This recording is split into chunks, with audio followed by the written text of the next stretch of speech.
Maria Rodriguez had always been invisible. At 32 years old, she pushed her cleaning cart through the gleaming hallways of the Meridian Corporate Tower every night, her worn sneakers squeaking softly against the polished marble floors. The security guards barely nodded when she badged in at 10 p.m., and the late-working executives looked right through her as if she were part of the furniture. She preferred it that way. Invisibility was her shield, her protection from a world that had never been kind to a woman who spoke English with a thick accent and whose hands were permanently stained from years of scrubbing other people's messes. Maria had learned long ago that being seen meant being judged, and being judged meant being found wanting. But Maria carried secrets that would have shocked every person who dismissed her as just the cleaning lady. Deep inside her modest apartment in East Oakland, hidden beneath loose floorboards in her bedroom closet, lay a carefully wrapped bundle that told a story no one would believe. Purple Heart, Bronze Star, Navy Cross, medals that belonged to someone the world thought had died 15 years ago in the mountains of Afghanistan. Maria Elena Rodriguez had once been Petty Officer First Class Elena Santos, one of the most decorated female snipers in naval special warfare history. She had served 3 tours in Afghanistan, 2 in Iraq, and 1 classified mission that officially never happened. Her confirmed kill count stood at 47 enemy combatants, but the number that haunted her dreams was different. It was the number of American lives she had saved by taking those shots. Over 200 soldiers, Marines, and civilians who went home to their families because Elena Santos never missed when it mattered. The transformation from Elena Santos to Maria Rodriguez hadn't happened overnight. It began with the mission that broke her, Operation Silent Thunder, a covert operation deep in Taliban-controlled territory where everything went wrong. Her spotter, Corpsman Danny Chun, had been like a little brother to her. When the IED tore through their Overwatch position, Elena had held Danny as his life bled out into the Afghan sand, his last words a whispered plea for her to tell his mother he loved her. She had completed the mission that night, eliminating 3 high-value targets from over 1,000 meters in complete darkness, but something inside her had died with Danny. When she finally made it back to base, Elena Santos requested immediate discharge. The Navy tried to convince her to stay, offering promotions, reassignments, even a cushy instructor position at the sniper school. But Elena was done with war. She was done with death. She was done with being a weapon. The paperwork took 6 months to process. During that time, Elena began planning her disappearance. She had saved every penny of her combat pay, never spending money on anything except the essentials. She had no family left. Her parents had died in a car accident while she was deployed, and she was an only child. No romantic entanglements either. War had a way of making normal relationships impossible. When Elena Santos officially left the Navy, she drove her beat-up Honda Civic to Las Vegas and spent 3 days in the bowels of the city's document forgery underground. Maria Rodriguez was born with a complete identity, social security number, work history, even a few speeding tickets to make the background seem authentic. The forger, a nervous man named Petey who spoke in whispers, asked no questions when she paid him $40,000 in cash. Maria settled in Oakland because it was big enough to get lost in but small enough that she could walk everywhere she needed to go. She found work through a cleaning company that didn't ask too many questions as long as their employees showed up on time and did good work. Maria was both punctual and thorough, earning a reputation as someone who could be trusted with keys to expensive offices and access to confidential documents that she couldn't read anyway. The Meridian Corporate Tower became her regular assignment after 6 months with the company. The 30-story glass monument to capitalism housed a mix of law firms, financial companies, and tech startups. Maria worked the night shift, cleaning floors 15 through 25, which meant she rarely encountered anyone except security guards and the occasional workaholic lawyer burning the midnight oil. She developed routines that kept her invisible and safe. Arrive at exactly 10 p.m., badge in through the employee entrance, take the service elevator to the 15th floor, and work her way up methodically. Each floor took exactly 45 minutes to clean properly, vacuuming, dusting, emptying trash, cleaning bathrooms, and wiping down surfaces. By 4 a.m., she would be finished and heading home to her small apartment where she would shower, eat a simple meal, and try to sleep without dreaming of Afghan mountains, and the sound of Danny Chun calling for his mother. The work was mind-numbing, which suited Maria perfectly. She could lose herself in the repetitive motions of cleaning, her hands busy while her mind went blissfully blank. Sometimes she would catch herself moving with the fluid precision of her sniper training. Economical movements, perfect balance, total awareness of her surroundings. But she would force herself to slow down, to slump a little, to become ordinary again. Her co-workers at the cleaning company knew her as quiet, but reliable. She spoke only when necessary, always in carefully accented English that made her seem like a recent immigrant rather than someone who had grown up in San Antonio speaking perfect unaccented English until she trained herself to sound different. Maria Rodriguez was supposed to be invisible, forgettable, someone who cleaned your office and faded from memory the moment she left. But even invisible people have observers, and Maria had attracted the attention of someone who recognized things others missed. Detective Sarah Mitchell of the Oakland Police Department worked late often, pulling overtime on cases that kept her in the department until well past midnight. She had noticed the cleaning lady who worked the municipal building where OPD rented office space, noticed the way Maria moved with unconscious precision, the way her eyes constantly scanned for exits and threats, the way she positioned herself to always have a clear line of sight to doorways. Sarah Mitchell was a 20-year veteran of Oakland PD, and before that, she had been military police in the Army. She recognized the signs of someone with military training, someone who had seen combat. But when she tried to strike up conversations with Maria, the other woman would respond politely but briefly, always finding an excuse to move on to the next room or the next task. Maria, for her part, was acutely aware of Detective Mitchell's attention and didn't like it. Scrutiny was dangerous. Questions led to investigations, and investigations could uncover the carefully constructed fiction of Maria Rodriguez's existence. So she made sure to be extra careful when working the municipal building, to move a little more clumsily, to seem a little more tired, to be more forgettable. The holidays were always hard for Maria. Christmas meant families gathering, meant people going home to loved ones, meant memories of Christmases before the war when Elena Santos had been young and believed the world was fundamentally good. Maria spent Christmas Eve of that year the same way she had spent the previous 4, working her regular shift at the Meridian Tower, grateful for the overtime pay and the empty building that meant fewer people to see the sadness she couldn't quite hide during the holidays. She had finished the 20th floor and was pushing her cart toward the elevator when she heard it, the distinctive sound of someone trying not to make noise while moving quickly. Maria's training kicked in automatically. She stopped moving, tilted her head slightly, and listened with ears that had been trained to distinguish between the footfall of friend and foe from hundreds of meters away. Multiple people, moving with purpose but trying to be quiet. Wrong time of night for cleaning crews or security rounds. Wrong sound for police, they would have announced themselves. Maria felt her heartbeat slow and her breathing become controlled as her body prepared for what her mind was already calculating. She was unarmed except for the small folding knife she carried for opening cleaning supply boxes. The elevator was 30 feet away, but using it would make noise and potentially trap her. The stairwell was closer, but would leave her exposed. Most importantly, she had no idea who these people were or what they wanted, but every instinct honed by years of combat told her they weren't supposed to be here. Maria abandoned her cleaning cart and moved silently toward the stairwell door, staying low and keeping to the shadows. Through the small window in the door, she could see the emergency lighting in the stairwell, but no movement.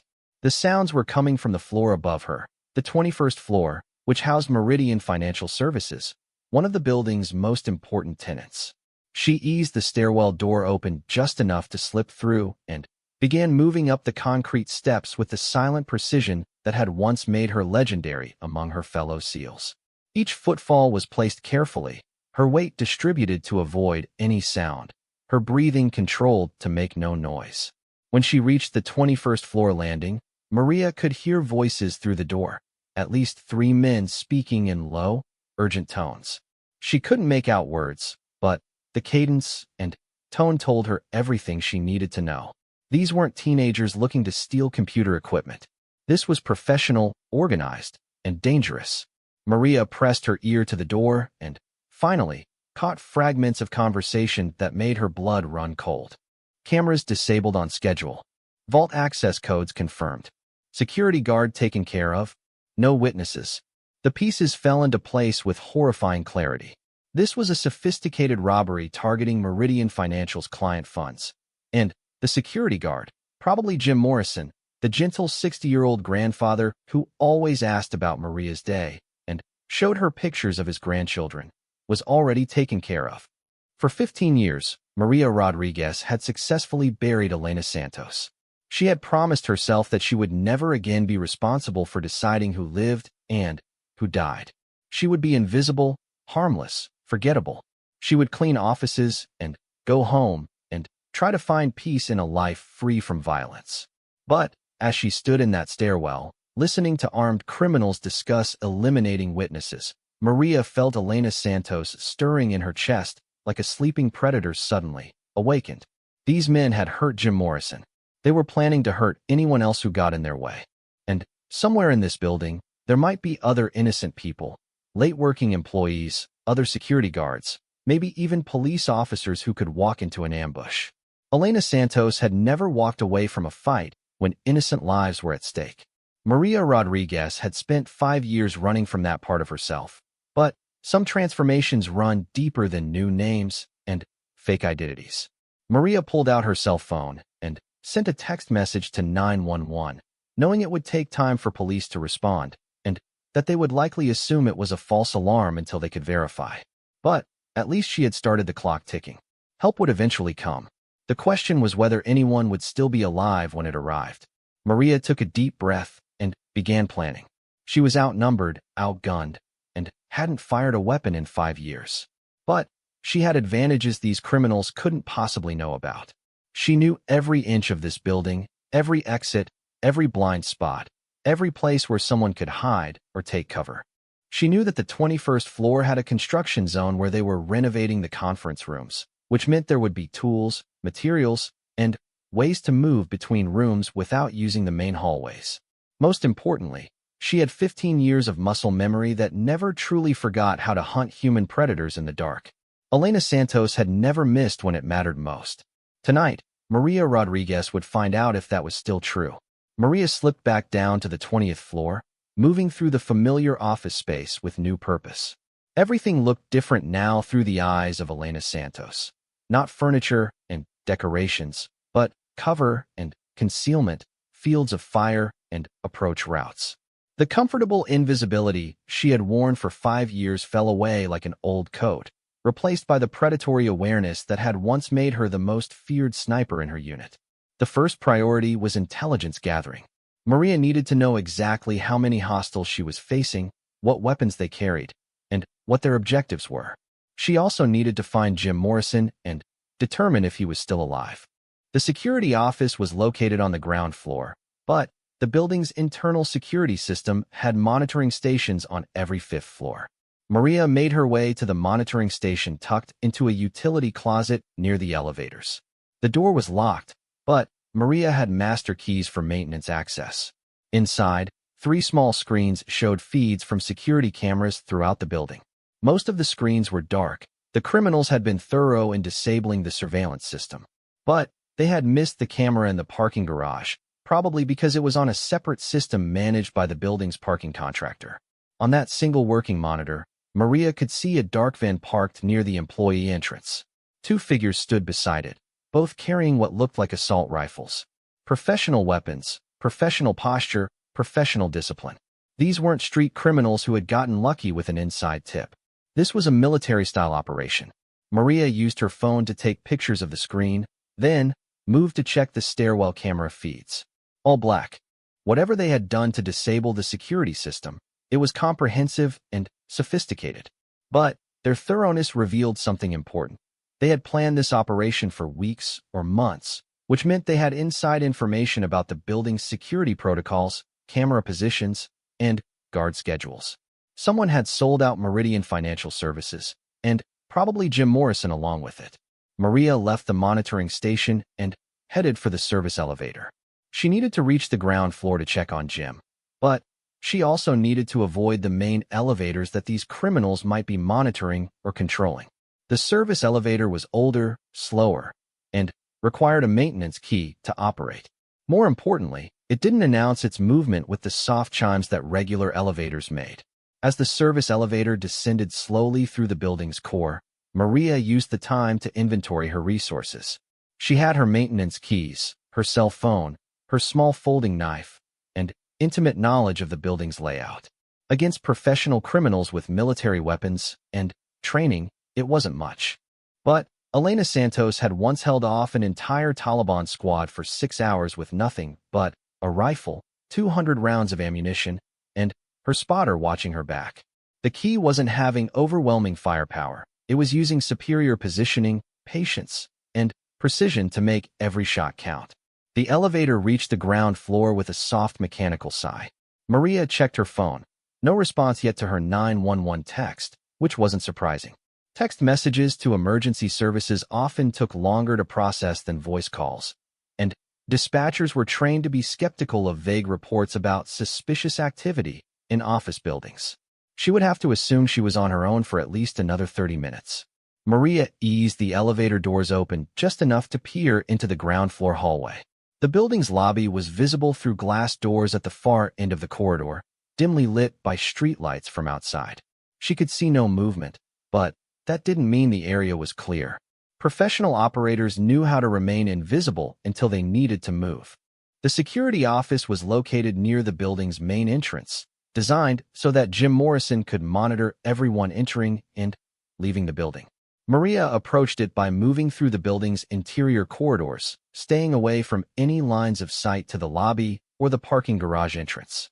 When she finally reached the security office, Maria's worst fears were confirmed. The door stood open, and she could see Jim Morrison's feet extending from behind his desk.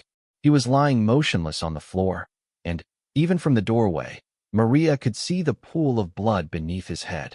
But as she moved closer, staying low and listening for any sound that might indicate the criminals were nearby, Maria heard something that made her heart race with hope, the soft, labored sound of breathing. Jim was alive.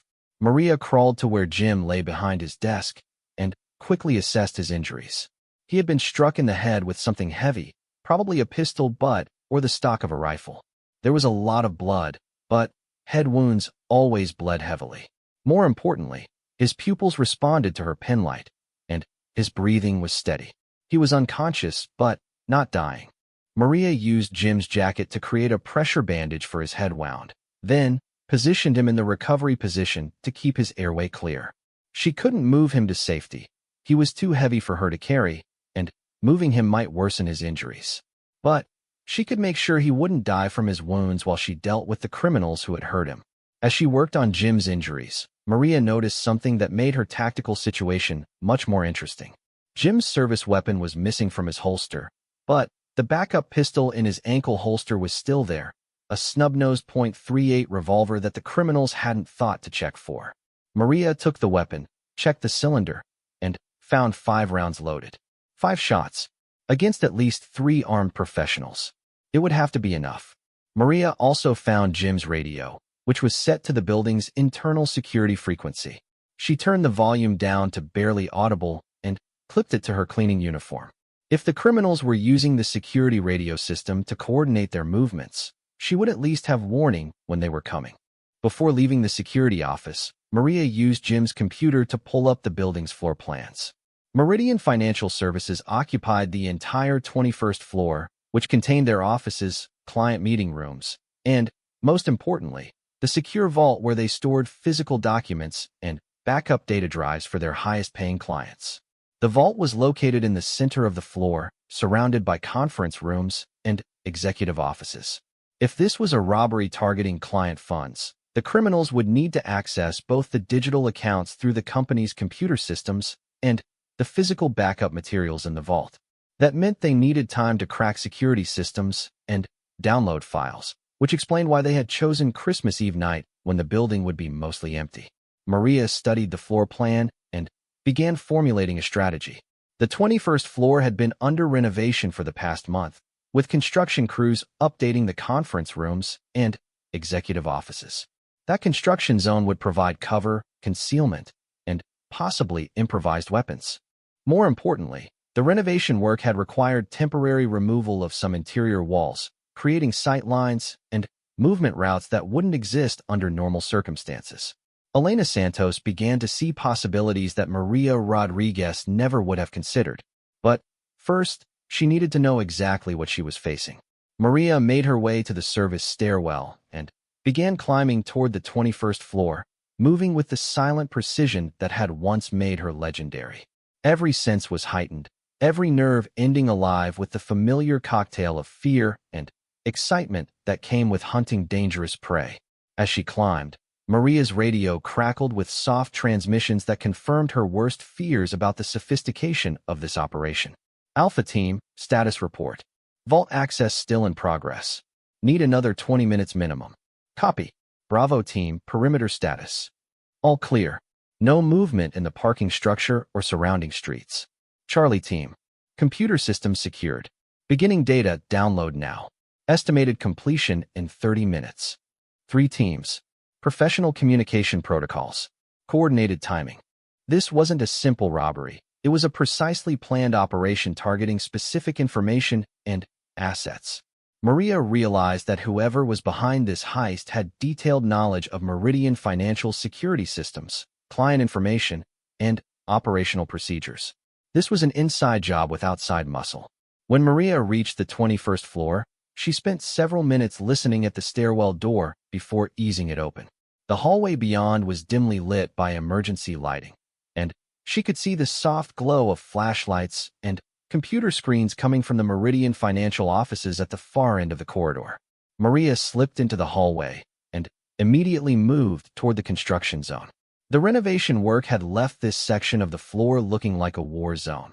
Plastic sheeting hanging from the ceiling, construction equipment scattered around, temporary lighting rigged throughout the space, and, most importantly, several interior walls that had been partially demolished, creating irregular sight lines and hiding places. It was perfect sniper country. Maria positioned herself behind a stack of drywall sheets where she could observe the Meridian financial offices through gaps in the temporary barriers. From this position, she could see into the main office area where 2 men worked at computer terminals. Both were dressed in dark tactical gear and carried assault rifles slung over their shoulders. They moved with the relaxed confidence of professionals who believed they had complete control of their environment.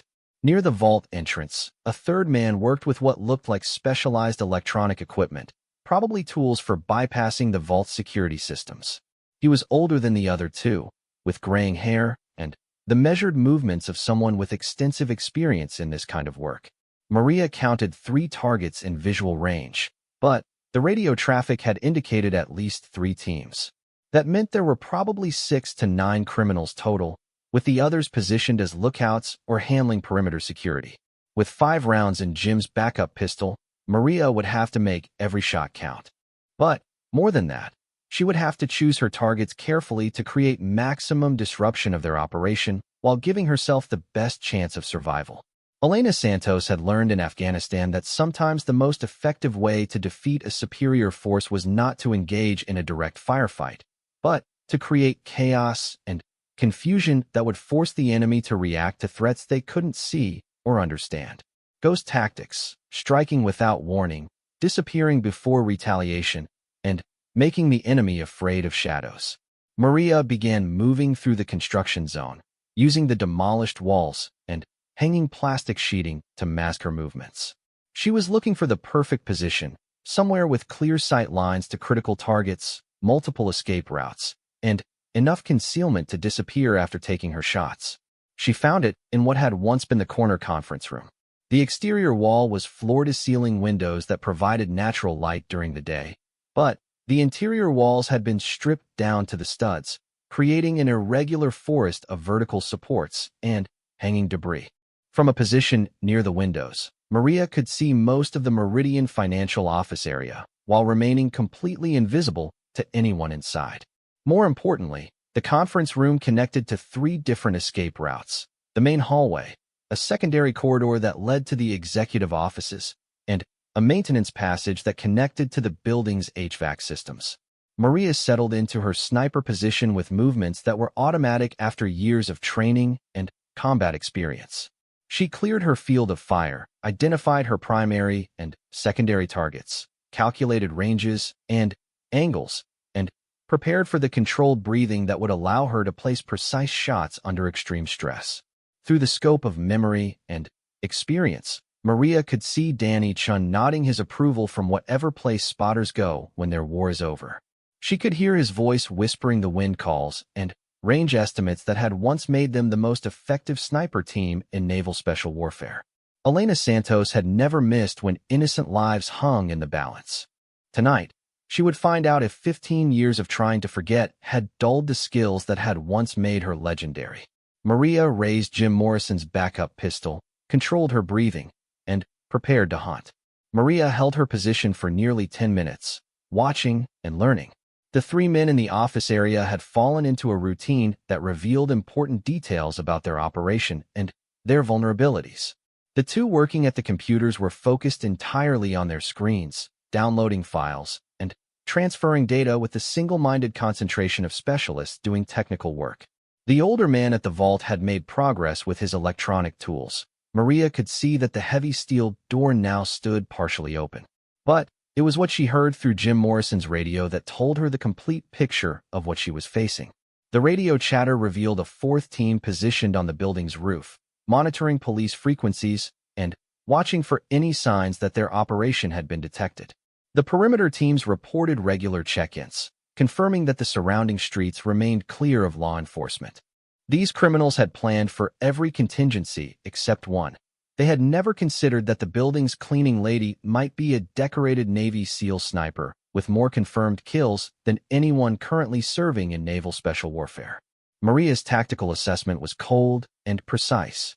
She faced a minimum of 7 armed professionals with military training and superior firepower. In a direct confrontation, she would be overwhelmed and killed within minutes. But Elena Santos had never won fights through superior firepower. She had won them through superior positioning, patience, and the psychological advantage that came from being a ghost that could kill without warning. The key was to create chaos without revealing her position. Make them afraid. Make them react instead of act. Force them to spread their resources looking for threats they couldn't identify or locate. Maria's first target had to be chosen for maximum psychological impact.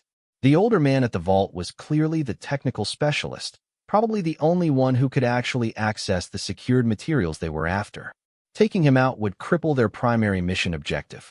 But the two men at the computers were equally focused on their work, making them easier targets from a tactical perspective. Elena Santos whispered in Maria's mind with the voice of experience earned in Afghan mountains and Iraqi cities. Take the hard target first. Make them know that nowhere is safe.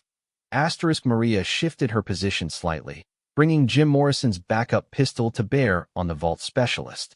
The range was approximately 40 feet, well within the effective range of the .38 revolver, but challenging given the weapon's short barrel and basic sights. More challenging was the angle. She would be shooting through gaps in the construction barriers and temporary plastic sheeting, with only a narrow window of opportunity when the target moved into her sight line. Maria controlled her breathing the way Danny Chun had taught her 15 years ago in the sniper school at Quantico.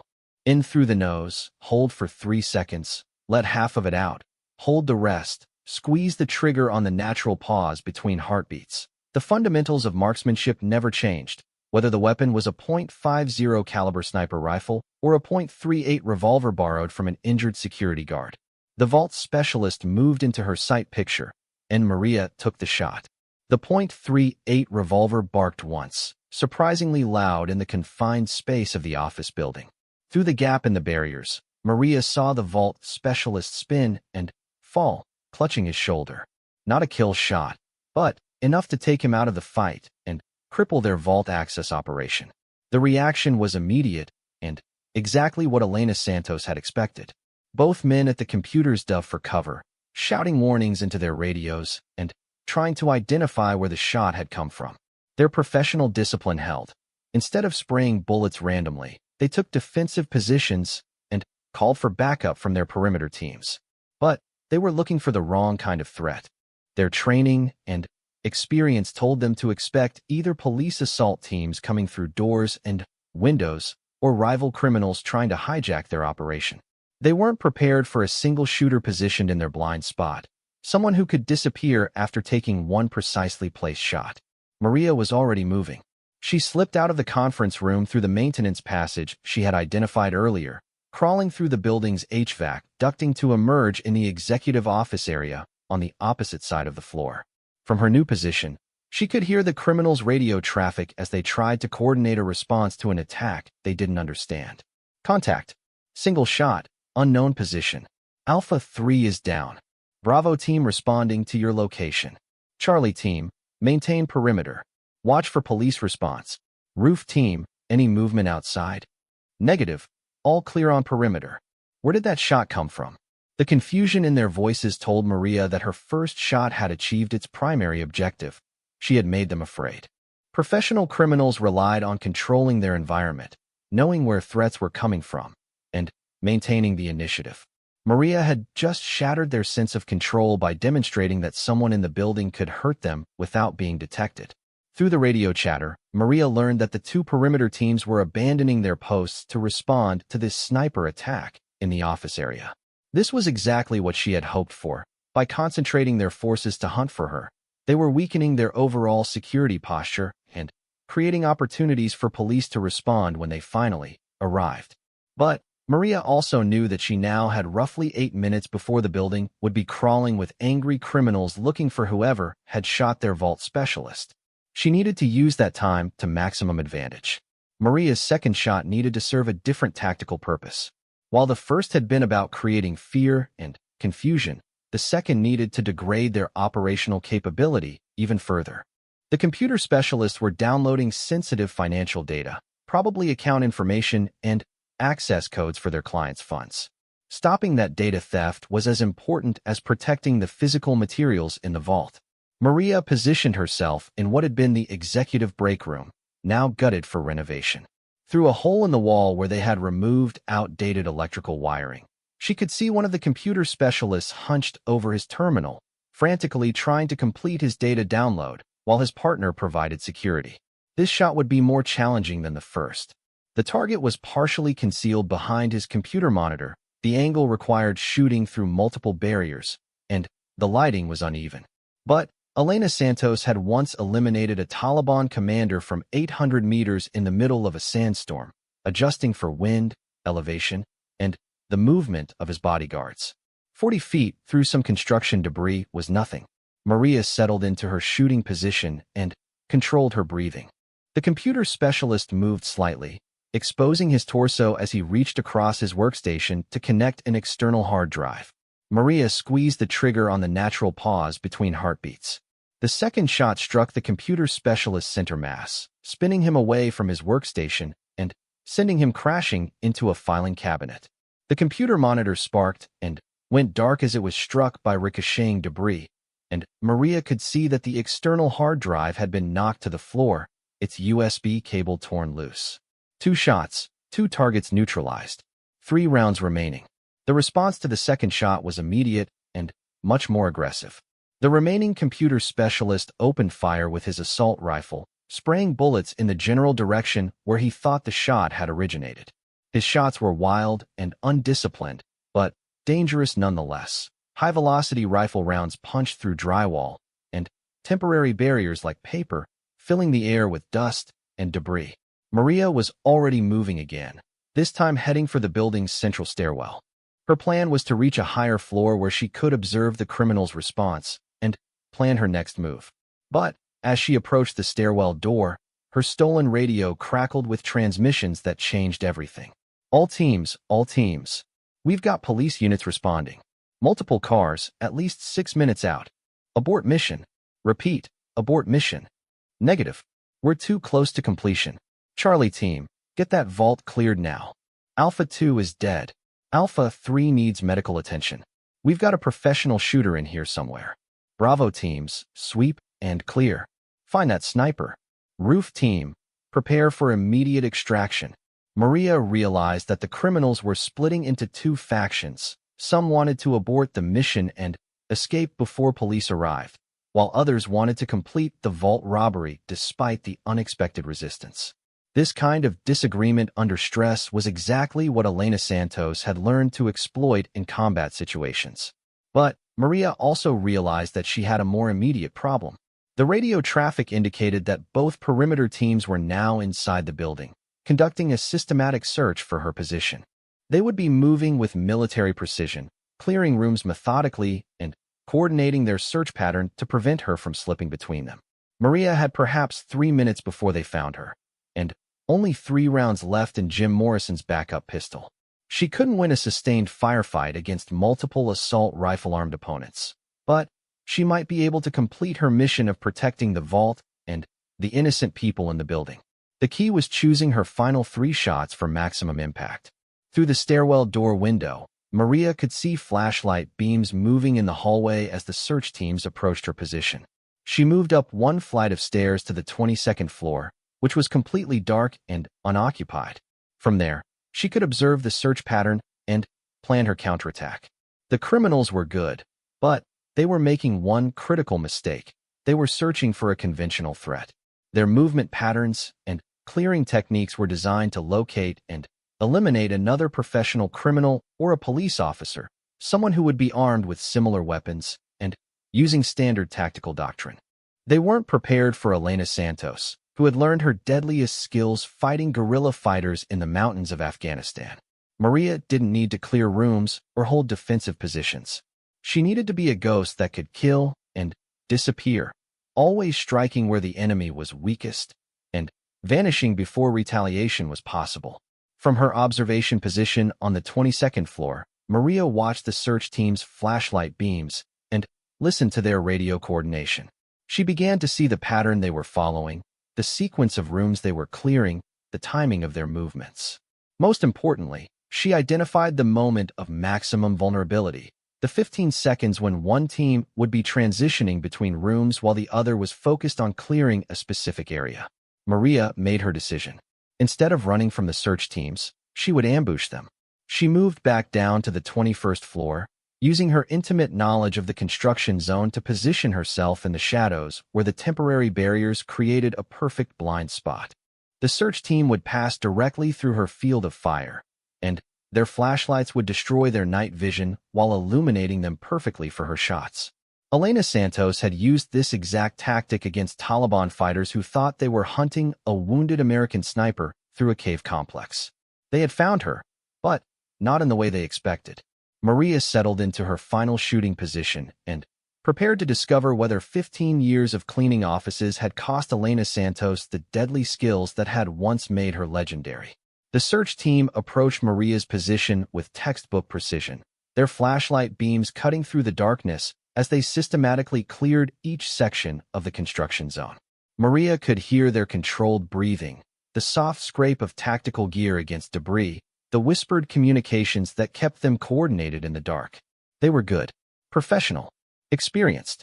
But Elena Santos had learned to hunt professionals in places where making a mistake meant death, and she had never made that final mistake. Maria controlled her breathing and waited. The first searcher moved into her kill zone, assault rifle at the ready, flashlight mounted beneath the barrel, creating a cone of harsh white light that destroyed his night vision while illuminating him perfectly for Maria's shot. His partner was 3 steps behind, following proper search protocol, but positioning himself exactly where Elena Santos had expected him to be. Maria squeezed the trigger twice in rapid succession. Both shots found their target's center mass. The first searcher dropped immediately, his assault rifle clattering across the concrete floor. The second managed to get off a burst of automatic fire, but his shots went wild as he fell backward into a stack of construction materials. 3 rounds left. 0 rounds left. Maria dropped the empty revolver and rolled away from her shooting position as return fire erupted from the hallway. The remaining criminals had heard the shots and were now firing blindly into the construction zone, their muzzle flashes strobing through the darkness like deadly lightning. But their undisciplined return fire told Maria everything she needed to know about their mental state. They were scared, angry, and making mistakes. The psychological advantage had shifted completely. Instead of hunting a target they couldn't find, They were now being hunted by someone who seemed to anticipate their every move. Maria used the covering fire to reach the position where one of the search team members had fallen. His assault rifle lay where he had dropped it, a military-grade M4 carbine with a full magazine and a mounted flashlight. Maria grabbed the weapon and quickly checked its condition. Loaded, safety off, ready to fire. Elena Santos was back in business. The radio chatter confirmed that the criminal operation was falling apart. The wounded vault specialist was bleeding heavily and needed immediate medical attention. The computer systems were partially compromised, with only a fraction of the intended data successfully downloaded. The search teams had taken significant casualties and were now afraid to advance without heavy support. Most importantly, police sirens were now audible in the distance, getting closer every minute. All teams. Mission abort. Extract immediately. Negative, we can't move Alpha 3 without medical support. Leave him. We abort now or we all get arrested. Charlie team, what's the status on vault contents? Partially secured, but we need at least 5 more minutes to clear the high-value materials. We don't have 5 minutes. Police are 2 minutes out. Unknown sniper still active. Bravo 2 and 3 are down. The criminals were faced with an impossible choice: abandon their wounded and flee with partial success, or stay and fight with the knowledge that they were facing both an unknown sniper and incoming police backup. Maria decided to make that choice easier for them. She had picked up one of the fallen searchers' radios and now transmitted on their frequency using a voice that was calm, controlled, and absolutely terrifying in its certainty. This is Elena Santos, United States Navy SEALs. You have wounded men who need medical attention and police arriving in approximately 90 seconds. I suggest you surrender immediately, or I will continue engaging targets until all hostile forces are neutralized. The radio fell silent for almost 10 seconds. Then, who the hell is Elena Santos? Maria smiled grimly in the darkness. The woman who just killed 3 of your people with 5 shots from a .38 revolver. The woman who's now holding an M4 assault rifle with 30 rounds of ammunition. The woman who knows every inch of this building and can kill you from positions you haven't even considered. Another silence, followed by frantic whispered conversations that Maria could hear through the radio. The criminals were arguing, some still wanting to fight, others demanding immediate withdrawal. The psychological warfare was working exactly as Elena Santos had learned it would: make the enemy afraid of shadows, and they would defeat themselves. But Maria's primary objective wasn't defeating the criminals. It was protecting innocent people and preserving the evidence of their crimes so that justice could be served. She needed these men alive to face trial, not dead on the floor of an office building. You have 60 seconds to establish a perimeter around your wounded and prepare to surrender to police, Maria transmitted. Anyone found outside that perimeter with a weapon will be engaged and neutralized. Anyone who harms the security guard on the ground floor will be hunted down wherever they try to hide. This is not a negotiation. The response came from what sounded like the team leader, his voice tight with stress but still attempting to project authority. We don't surrender to cleaning ladies, lady. We've got enough firepower to level this entire floor. Maria's response was delivered in the flat, emotionless tone that Danny Chun used to say could freeze blood in July. I'm not a cleaning lady tonight. I'm a sniper with 47 confirmed kills and nothing left to lose. Test me if you think I'm bluffing. The radio went silent. Maria used that silence to reposition herself in the building's central stairwell, where she could observe the main exits and coordinate with police when they arrived. Through the windows, she could see the flashing lights of multiple patrol cars converging on the Meridian Tower. In the distance, she could hear the distinctive whine of helicopter rotors, probably a police aviation unit responding to reports of an armed robbery in progress. The cavalry was finally arriving, but Maria still had work to do. Through her stolen radio, Maria heard the criminals arguing about their next move. Some wanted to fight their way out through the parking garage. Others wanted to try reaching the roof for helicopter extraction, and at least one voice was advocating surrender. The confusion and disagreement were exactly what Elena Santos had hoped to create. An enemy that couldn't agree on a plan was an enemy that had already been defeated. But Maria also knew that cornered criminals were unpredictable and dangerous. As police surrounded the building, the remaining criminals might decide to take hostages, set fires, or simply fight to the death rather than face life in prison. She needed to end this confrontation before it escalated into a massacre. Maria made her way back toward the ground floor, moving through the building's service passages to avoid any remaining criminal lookouts. Her plan was to link up with the responding police officers and provide them with real-time intelligence about the criminal positions, weapons, and capabilities. But as she reached the ground floor, Maria discovered that the situation had become significantly more complicated. Jim Morrison was no longer unconscious in the security office where she had left him. Through the building's glass lobby doors, Maria could see him being held at gunpoint by two of the criminals who had apparently decided that a hostage might be their ticket to freedom. Jim was conscious but bleeding, forced to stand despite his head injury, while one of the criminals used him as a human shield. The sight of gentle, grandfather Jim Morrison being threatened by armed criminals triggered something primal in Elena Santos that no amount of therapy or time could ever completely heal. These men had invaded her territory, hurt her friend, and were now threatening to murder an innocent man to save their own lives. Maria checked the M4 carbine's ammunition and began moving toward the lobby with the fluid, deadly precision that had once made her legendary among her fellow warriors. Outside the building, police cars had established a perimeter and officers were taking positions behind their vehicles. Maria could see SWAT team members deploying from an armored vehicle, preparing for a methodical assault on the building. Standard police procedure would be to establish communication with the criminals, attempt to negotiate a peaceful surrender, and only use force as a last resort. But Maria knew these criminals well enough by now to understand that they wouldn't surrender peacefully. They were too professional, too committed to their mission, and too afraid of spending life in prison. They would try to use Jim Morrison as leverage to negotiate safe passage, and when that failed, they would probably kill him to send a message to police negotiators. Elena Santos had never allowed innocent people to die when she had the power to save them. Maria positioned herself at an angle where she could see the lobby clearly while remaining invisible to the hostage-takers. The shot would be challenging. She would need to eliminate the gunman without hitting Jim Morrison, who was being held directly in front of the criminal as a human shield. The range was approximately 50 feet, and she would be shooting through the building's plate glass windows, which could deflect the bullet unpredictably. But Elena Santos had once eliminated a suicide bomber from 300 meters while he stood in the middle of a crowd of Afghan civilians.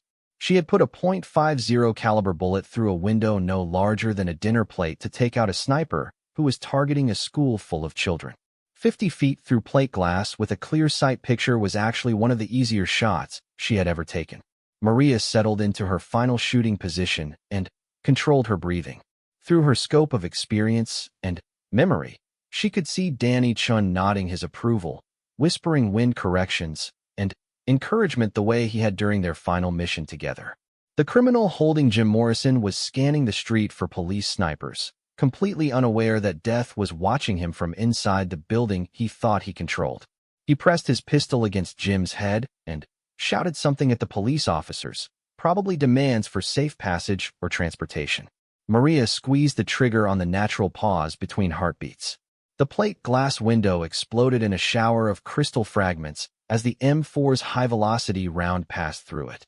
The criminal spun away from Jim Morrison and collapsed, his weapon skittering across the polished marble floor. Jim Morrison dropped to his hands and knees, alive and free. Maria slung the assault rifle and walked out of the building with her hands raised, calling out to the police officers that she was friendly and unarmed.